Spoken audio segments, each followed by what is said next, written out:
It is wonderful. And Larry does his own babies too. He saves Yeah, them we and raises raise his our own own heifers. we raise our own calves. I mean, we don't buy any other calves. But what we've done last spring, if we had a cow that showed mastitis, we would drench her with a quart of EM orally, and within 2 days, the counts would be down. Now, it would depend on what kind of mastitis you got. I mean, if y'all, any dairymen in here? Okay, it depends on, what kind of mastitis you got now. There is a couple of them that it does not work on.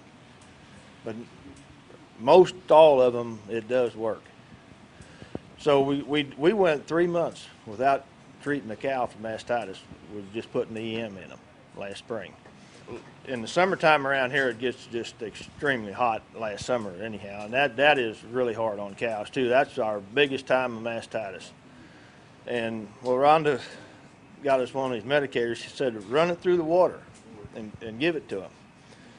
And we done that last summer.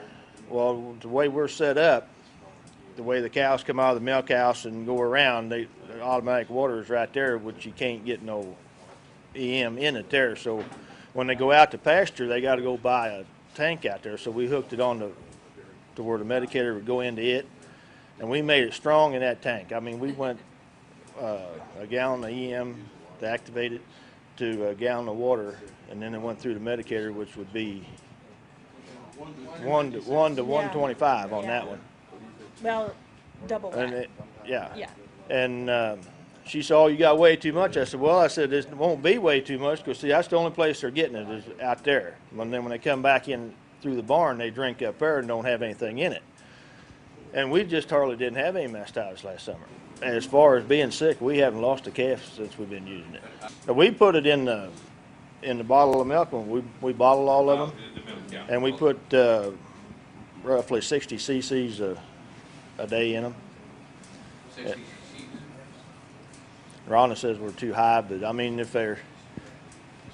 haven't had any sick ones, that's the way to go. And then we had to twist the stomachs all the time with the gas on the stomachs last spring or a year ago. So we treated all the hay. That's my baler sitting out here with the sprayer on it. And we sprayed all the hay that we've done for ourselves, and Rhonda, we sprayed. Baler out here has got a 25-gallon tank on it. We put a 5-gallon of EM and then 20 gallons of water. And that'll do And roughly, I think that's a little bit heavy. she says we're heavy. How many bales? And that'll do roughly 30 bales. Now, when we start the bale, them balers, some of them, well, this is a high moisture baler. It's supposed to start, but we bale fast all the time. Yeah. That little circle in the middle don't have any on. We got a switch in the tractor. After it starts to bale, we turn it on, and then when the monitor beeps when it's ready to tie, we shut it off. And it depends on how heavy your hay is, if you get 30 or if you get 40 bales, but most of them are running 30. And that's another thing on your EM with putting it on there, you will not have mold in that hay. Yep. I don't know how high you can go in moisture without it molding, but if you got regularly dry hay without it on there, you've got to be under 18% before you will not have any mold in your hay.